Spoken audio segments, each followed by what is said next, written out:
Assalamualaikum warahmatullahi wabarakatuh. Jumpa lagi di pembelajaran IPS kelas 8 semester genap bersama Bu Sipa.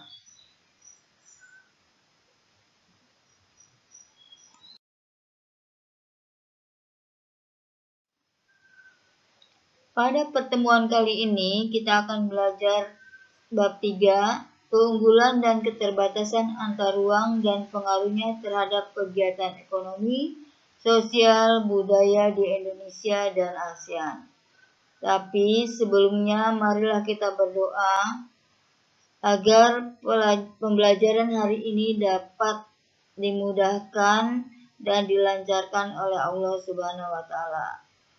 Kita mulai berdoa. Bismillahirrahmanirrahim. Tujuan pembelajaran. Setelah mempelajari uraian materi pada bab ini, peserta didik diharapkan mampu menjelaskan keunggulan dan keterbatasan antar ruang serta peran pelaku ekonomi dalam suatu perekonomian. B. Mendeskripsikan perdagangan antar pulau. C.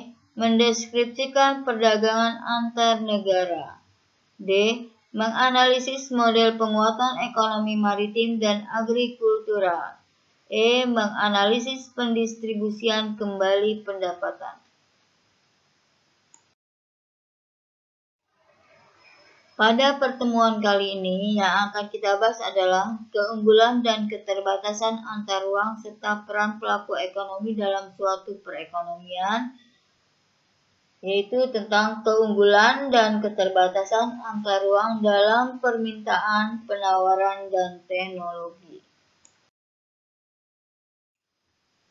Baiklah, kita mulai dengan keunggulan dan keterbatasan antar ruang dalam permintaan.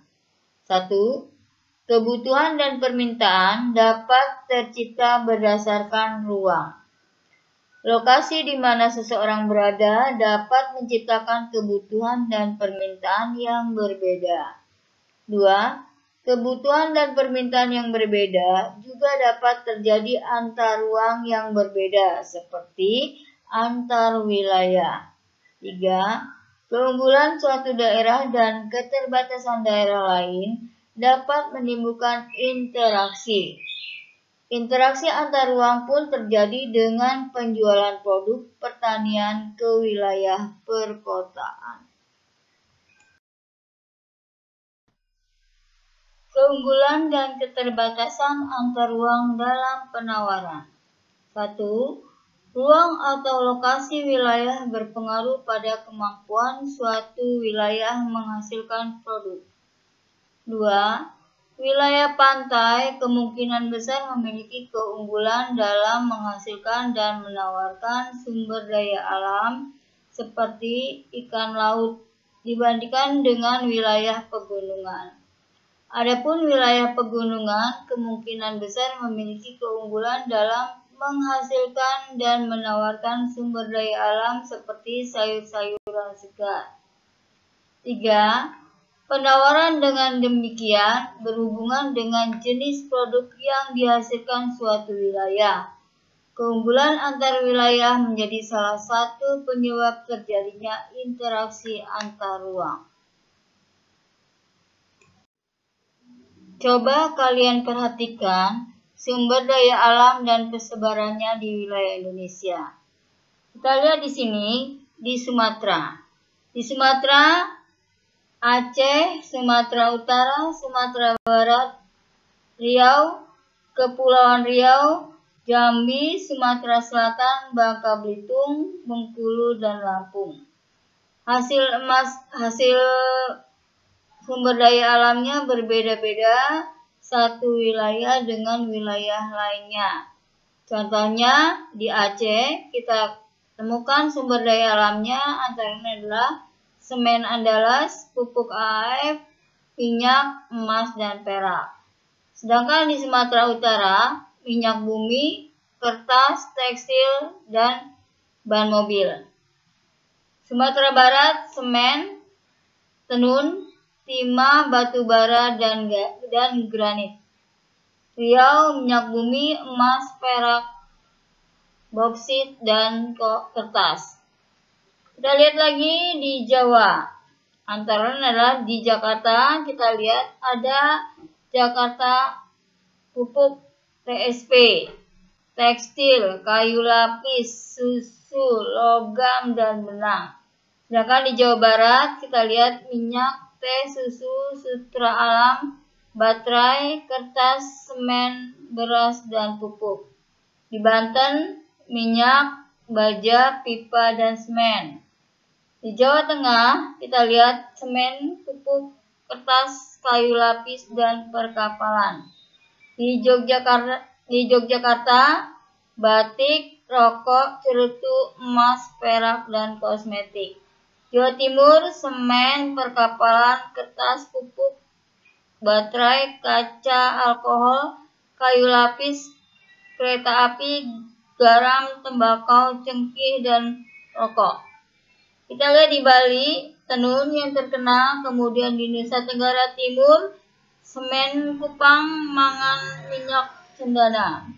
Sedangkan di Nusa Tenggara Barat, emas, perak, dan mangan.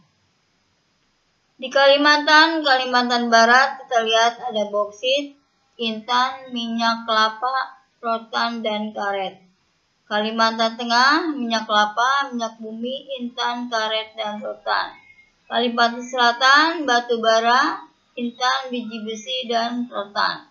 Kalimantan Timur, kayu lapis, gas alam cair, minyak bumi, tenun, kristal, dan timah. Kalimantan Utara, minyak, gas, kelautan, dan tambang. Sulawesi Utara, minyak kelapa emas, marmer, mangan, git, dan kayu. Sulawesi Tengah, emas, biji besi, nikel, dan mika. Sulawesi Tenggara, nikel, minyak kelapa, aspal, dan kapur. Gorontalo, emas, tembaga, tekstil, dan kayu. Maluku, emas, minyak bumi, dan minyak kayu putih. Maluku Utara, minyak bumi, nikel, minyak kayu putih, dan asbes. Papua Barat, minyak bumi, kayu gelondong, kayu lapis, emas, perak, aluminium, asbes, dan tembaga. Papua, tembaga, minyak bumi, kayu lapis, marmer, aluminium, asbes, dan kayu gelondong. Itulah antara lain sumber-sumber daya alam yang ada di wilayah Indonesia beserta persebarannya. Berdasarkan tabel tersebut, terlihat bahwa persebaran sumber daya alam antara satu daerah dengan daerah lainnya berbeda-beda. Suatu daerah dapat dikenal sebagai penghasil barang tambang, akan tetapi daerah lain juga dapat dikenal sebagai penghasil hasil hutan atau pertanian. Hal ini terjadi karena perbedaan keadaan geografis masing-masing daerah. Setiap daerah di Indonesia memiliki sumber daya alam yang beraneka ragam.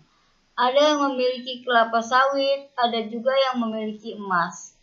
Perbedaan potensi yang dapat mengakibatkan terjadinya permintaan dan penawaran yang menimbulkan aktivitas perdagangan.